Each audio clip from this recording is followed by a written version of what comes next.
Spanish colonial period. The colonization of the Philippines contributed to the growth of science and technology in archipelago. The Spaniards introduced formal education and founded scientific institutions. During the early years of the Spanish rule in the Philippines, parish schools were established where religion, reading, writing, arithmetic, and music was taught. Sanitation and more advanced methods of agriculture were taught to the natives. Later, the Spaniards established colleges and universities in archipelago, including University of Santo Tomas. The study of medicine in the Philippines was given priority in 1871. The School of Medicine and Pharmacy was opened at the University of Santo Tomas. It is also contributed to the field of engineering in the islands by constructing government buildings, churches, roads, bridges, and forts. The Jesuits promoted meteorological studies and founded the Manila Observatory at the Ateneo de Manila in 1865. So, what is history of the Spanish colonial period? The Spanish colonial period of the Philippines began when explorer Ferdinand Magellan came to the islands in 1521 and claimed it is a colony for the Spanish Empire.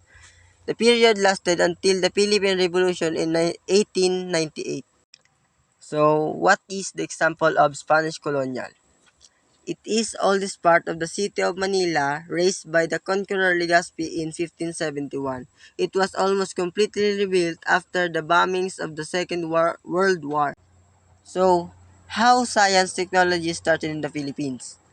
During Spanish regime, the beginnings of modern science and technology in the Philippines can be traced to the Spanish regime. The Spaniards established schools, hospitals, and started scientific research, and this had important consequences for the rise of the country professions. So, what can you say about the state of science and technology during the Spanish period? Compared to the American duration, technology and era became greater, modernized, and prioritized than the Spanish duration, thus as in the main centered on studies for the tropical diseases, agriculture, mills, processing, forestry, medication, and pharmacy. Let's talk about what are the effects of Spanish colonization. They invaded the land of the Native Americans, treating them in an unfriendly and violent manner when they arrived. The effects of colonization on the natives: harsh labor for them and new ideas about religion for the Spaniards. What is the contribution of Spanish colonization in the development of science and technology? The colonization of the Philippines contributed to growth of science and technology in the archipelago. The Spanish introduced formal education and founded scientific institutions during early years of Spanish rule in the Philippines. That's all. Thank you.